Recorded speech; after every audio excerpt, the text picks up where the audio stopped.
All right, been a busy couple days with the San Francisco 49ers, but we got some more positive injury news, which is a nice change of pace. Kyle Shanahan and John Lynch spoke to the media today and provided some updates. We found out Russell Gage Jr. is going to be returning to the team. We found out that Jauan Jennings should be, or at least hopeful, that he'll be ready for week 1, but still unsure. So it's starting to really feel more like a contract situation. But we'll see how that thing goes out, because they did admit today that Jauan did request a trade. And the reason why that was brought back up is because when Kyle was originally asked about it, he said Jauan didn't request a trade, but John Lynch confirmed today he did. And again, that's just why, if you are a fan who does watch press conferences and you listen to, the head people speak, you just have to understand that they aren't going to divulge information if they don't have to. And just because they say something doesn't mean it is 100% true. And that's not a shot at anyone in that position, because it doesn't provide a competitive advantage to be transparent all the time. So sometimes it makes more sense to keep things closer to the vest, making sure that everyone didn't freak out about Jauan Jennings in a contract negotiation for the entirety of training camp. That's likely why. Doesn't mean it was true, but that's just the logic behind it, which I understand.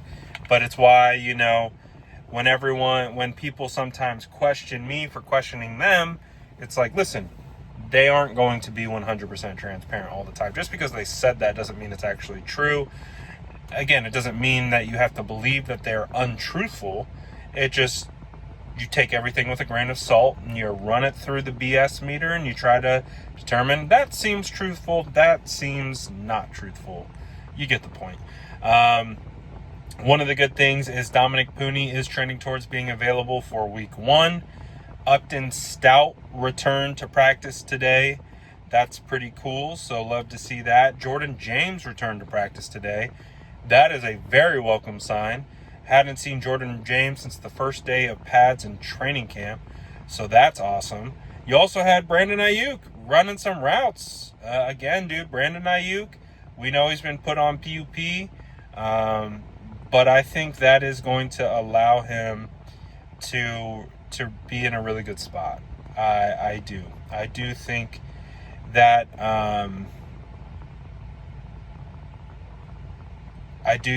he is going to be in a position. I just realized I made a very egregious mistake on a post about Brandon Ayuk. I said Brandon Ayuk is mourning. I meant moving. Apologies if you saw that. But someone said Brandon Ayuk is mourning. Hilarious. Sorry, squirrel. A lot of stuff going on today. A lot of multitasking. But nonetheless, a lot of good news. A lot of things that I think are pretty solid, pretty awesome. A lot of the 49ers signed a quarterback today. Brought in Adrian Martinez. So tons of things going on. So many different things happening. But yeah, 49ers getting that roster squared away, getting again, this has been one of the more interesting roster cut downs that I've seen covering the 49ers back since Kyle Shanahan and John Lynch started in 2017. This has been definitely the most juggling, the most shuffling, just so many different things going on that it's been intriguing to watch, but partly due to the injuries that have had to go down, like Jacob Callan going to IR. It's been interesting. Waiving Evan Anderson, a lot of stuff happening today. But hopefully you guys got a good feel for everything that's going on. Let me know how you feel about all this in the comments below. And as always, make sure to like and subscribe for more updates.